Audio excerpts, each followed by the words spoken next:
자, 이번에 네. 이종찬 회장에 대한 지금 이종찬. 논란이 엄청난데요. 네. 광복절 행사가 결국에 이종찬으로 인해 가지고 반쪽짜리가 됐습니다, 교수님. 그렇습니다. 대통령께서도 열심히 설득을 했고 네. 이번에 이제 또 단독 기사가 나온 걸 보니까 한동훈 대표 또한 마찬가지로 직접 전화를 걸어 가지고 설득을 했었다라고 해요. 네. 한창 논란이 진행됐던 13일에 전화를 걸어 가지고 이견이 있다면 와서 네. 얘기하시는 게 더 좋지 않겠냐 이렇게 네. 얘기했음에도 불구하고 끝끝내 이종찬이가 만행을 저질렀습니다. 네, 그렇습니다. 그러니까 이종찬 근데 알고 보니까 이제 이분이 DJ 때 국정원장을 지냈지 않습니까? 뭐 중앙정보부도 옛날에 이제 지냈었고 그러다 보니까 이 공작 정치에 좀 지금 그 기술을 지금 여기서 발휘하고 있는 게 아닌가 싶습니다. 그러니까 유석열 대통령은 그냥 뭐 이제 좀 이렇게 친하고 하니까 이제 이제 뭐 마음 놓고 임명을 뭐 그랬겠죠. 했는데 네.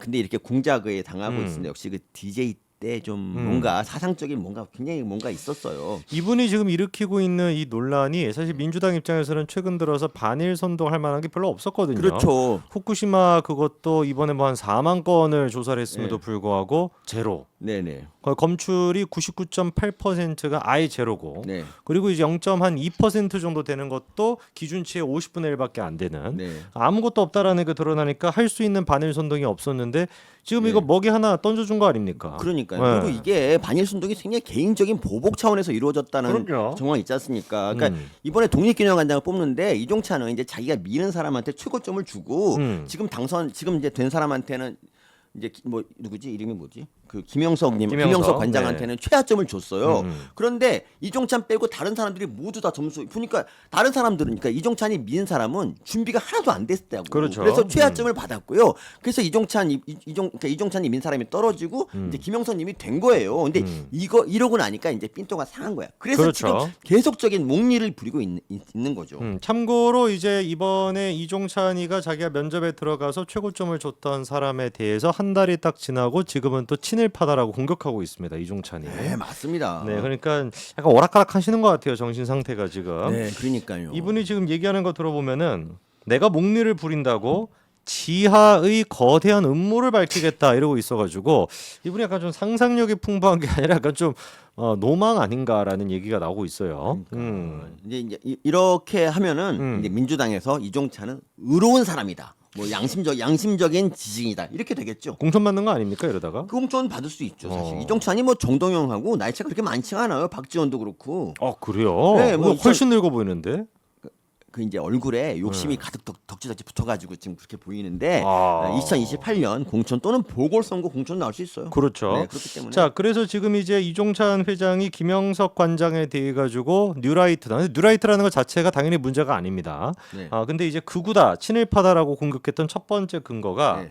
김영석 그 관장한테 이종찬이 면접에 직접 물어봤어요. 네. 일제강점기 당시에 그때 이제 국민들의 국적이 무엇이냐. 네. 근데 이거는 이제 일종의 함정 질문이었던 겁니다. 네. 그러니까 이런 식으로 지금 이제 선동을 하려고 함정 질문했던 네. 것인데 법적으로는 당연히 일본 국민인데 법적으로는 국적이 일본인데 뒤에다가 이제 덧붙인 얘기가 뭐냐 김영석 관장이 당연히 국적을 우리가 뺏겼기 때문에 국적은 일본에 있지만 우리가 그거를 빼앗아 오기 위해서 독립운동을 열심히 한 것이다 이렇게 네. 대답을 했단 말이에요. 맞습니다. 그러면은 전혀 문제가 될 게 없는 답변이에요. 네. 근데 거기서 뒷부분 얘기를 빼놓고 국적은 일본이다. 이딴 식으로 지금 얘기를 하고 댕기니까 이 할아버지가 지금 이제 작정하고 가짜 뉴스를 퍼뜨려서 그러니까. 이거 고소해야 되는 거 아닙니까 김현석 관장이? 그러니까 아니 네. 우리 국적이 한국이면 그럼 빼앗긴 나라를 찾기 위해 독립운동을 뭐하러 합니까? 그럼 독립운동을 진짜 뭐하러 그러니까 합니까? 빼앗겼으니까 다시 우리가 찾으려고. 되찾으려고 하는 것이지 그렇죠. 안 빼앗겼으면 뭘랑 싸우는 거죠?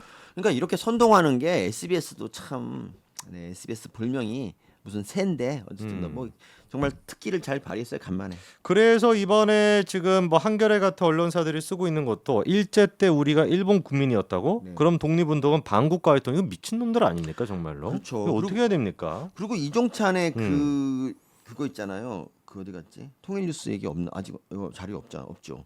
이종찬이 그 네. 최재형 있잖아요. 디올백 사건의 그 주범 최재형이 그 토지형이 그 뭐 부사장을 지냈던 통일뉴스 있어요. 통일뉴스는 어찌나 친북인지 그냥 대놓고 친북인 뉴스예요. 그런데 거기가 그래서 이제 유튜브 송출로 중지된 그런 곳인데 수년 동안 거기서 상임 고문을 맡았다는 게 이제 드러났어요. 이종찬이가. 이종찬이. 그럼 그러니까 최재형이랑도 굉장히 깊은 관계가 있네요. 최대한 깊은 관계가 있고요. 그리고 이런 사람은 기본적으로 우리의 주적이 현재 이제 과거에 이제 일본과 싸웠다면 지금은 북한과 싸워야 될 텐데 전혀 그 핀트를 맞추지 못하고 지금 계속 일본하고 지금 일본 제국주의하고 싸우고 있는 게 혼자 이미 망한 일본 제국주의와 그러니까요. 이런 사람이 광복회장. 야, 적당히 하면 좋겠습니다. 예. 상상을 넘어서 지금 망상에 빠져가지고 그렇습니다. 허공에다가 지금 혼자서 싸우고 있는데 문제가 이제 그 망상을 민주당이 받아가지고 같이 이제 또 공격하고 있으니까 네. 이게 지금 막장이 되는 거죠. 이게 치매라는 게 원래 그래요. 뭐 이분이 치매라는 건 아니지만 옛날 기억은 잘 안 잊어버려. 그런데 최근 기억, 그러니까 6.25 같은 건 다 잊어버렸어. 이미 이제 제국주의의 기억밖에 남아있지 않는 거예요. 그래서 이종찬 같은 사람은 그냥 저는 광복회장이라는 게 꼭 그렇게 사실 뭐 엄청나게 중요한 자리는 아니잖아요. 그냥 그 독립운동자의 자제분들께서 그냥 이렇게 열심히 대접해주는 그런 건데 그냥 거기에 만족하셔야 되지. 왜 국정을 자꾸 회방을 놓고 이런 식이면은 이게 광복회장 진짜 꼭 있어야 되나요? 진짜 이것도 그냥 국회 동의 받아야지 그러면. 그러니까요. 아니 그리고 이게 지금 건국절 때문에 이제 또 이번에 논란이 있었는데 김영석 관장이 건국절을 만들려고 한다. 뭐 이것 때문에 이제 또 친일파다라는 거예요. 근데 이제 좀 이해가 안 되는 게 김영석 관장이 그렇게 답변했다라는 거죠.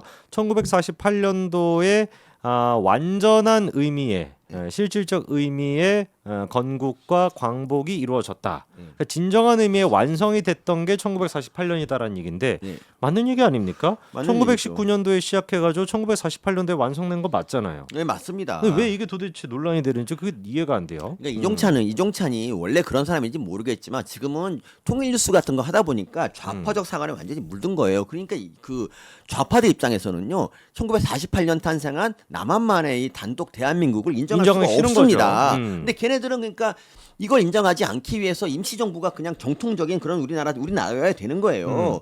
근데 19년도에 임시정부는 글자 그대로 그냥 상징적이고 선언적인 의미의 그렇죠. 건국인 것이고 그렇죠. 그게 이제 실질적으로 완성이 되는 건 당연히 국가, 영토, 국민이 있는 48년도가 당연한 거 아니겠습니까? 네, 그렇습니다. 그러니까 이거를 굳이 둘 중에 하나로 취사 선택을 할 게 아니라 그냥 선의 관점으로 보면 되는 것인데 네. 이때 시작해서 이때 완성이 됐다. 근데 이 좌빨들 같은 경우는 이거를 도저히 인정하기가 싫은가 봐요. 48년도를 무슨 수를 쓰서라도 일단 인정하기를 그렇죠. 거부하는 겁니다. 네. 친북적인 그런 사관이고, 그러니까 뭐 있잖아요. 우리가 저기 뭐 통일신라 고려 조선이 있는데 뭐 조선 뭐 고려가 통일신라의 뭐 기상을 법통을 이어받았다고 하면은 그럼 그 고려 건국은 없어지는 건가요? 그럼 통일신라 때 다 맞춰지는 건가요? 그러니까요. 말이 안 되죠. 맨날 고구려 애들 얘기하잖아. 뭐 고구려의 기상을 이어받았다. 그럼 고구려가 세워진 그때가 우리 건국절인 거야?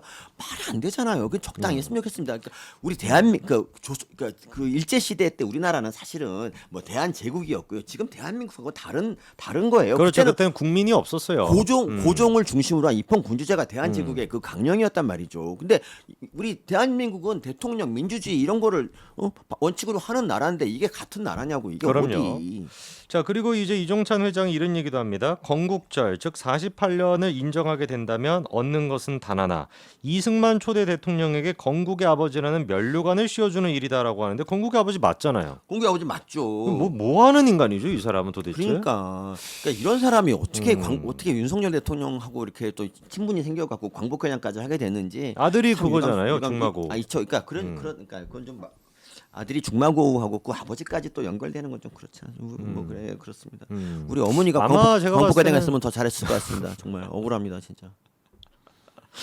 이분 지금 이종찬 회장은 제가 봤을 때 가족분들이 빨리 케어하실 필요가 있어 보여요. 그렇습니다. 지금 많이 나날이 지금 상태가 좋지 않아요. 그러니까 네. 이분이 이제 자기 생각대로 말을 하는 것인가 아니면 외부의 어디 스파이가 주입한 그대로 말을 하는 것인가 지금 하는 거 딱 그거예요. 지금 대대적인 그 광복절을 맞아서 친일 공작을 하는 게 이게 바로 그 좌파들이 잘하는 거잖아요. 이분 지금 살판 났더라고요. 그때 이제 네. 그 8.15 보니까 자기가 따로 열지 않았습니까? 네. 거기 뭐 이현주도 가고 뭐 조국도 가고 막 별의별 인간 가가지고 막 악수하고 껴안고 깔아앉고만 난리가 났더라고요. 야, 진짜 근데 그러니까 지금 뭐 대통령의 뭐 잘못한 거 가지고 욕하는 거는 뭐 어쩔 수 없지만 이거는 이런 걸 가지고 뭐 대통령을 뭐 총독부 뭐 총독부 총리다 뭐 이런 식으로 총독이다 이런 식으로 얘기하고 막 되도 않는 비판하는 거 이런 거는 우리 국민들이 좀 동조하지 말고 이런 거에 대해서는 민주당이 철퇴를 좀 내려주면 좋겠습니다. 철퇴를 내려야죠 정말. 그러니까 이게 되게 뭐 하는 짓이냐고. 이게 우리 국민 민생하고 대체 뭔 상관이에요. 대통령이 무슨 친일 이런 거래. 얼마 전에 그 야스쿠니 신사 참배한 거에 대해서 어제 그 뭐 유감 표시를 했잖아. 뭐가 친일이냐고 뭐가. 그렇습니다. 그래서 이번에 이종찬이 밀었던 두 명의 후보 김진과 그다음에 김정면 교수인데 네. 두 사람의 발언이 충격적입니다. 네.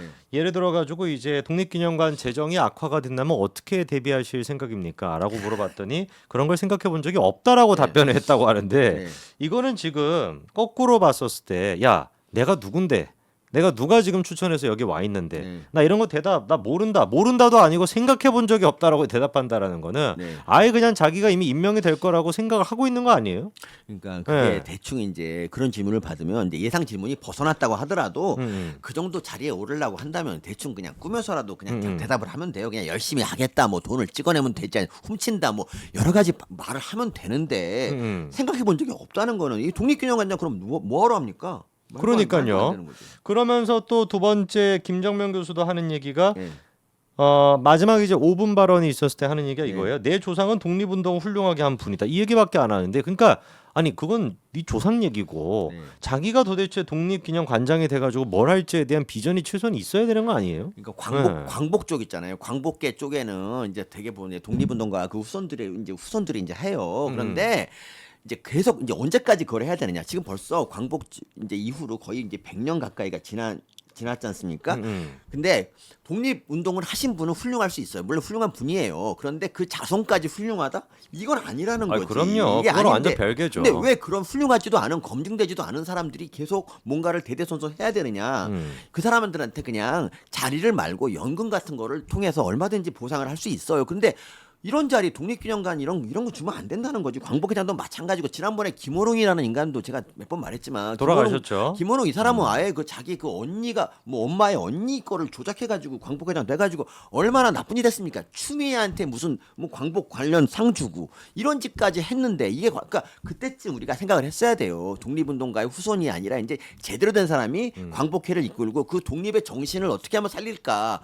이제 일제는 그만 좀 이제 조금 더 뒤로 미루고 우리가 진짜 독립을 위해서는 어떻게 해야 되는가 좀 한번 생각을 해야 된다는 거지. 그때도 진짜 김원웅이 때문에 시끄러웠었는데 그렇죠. 기억나네요. 그 인간이 정말 저기 법의 심판을 받지 않고 그냥 이게 뭐 그렇게 된 거는 제가 좀 그것 때문에 속상해요. 진짜 법의 심판을 받았어야 되는 놈인데 그 놈은.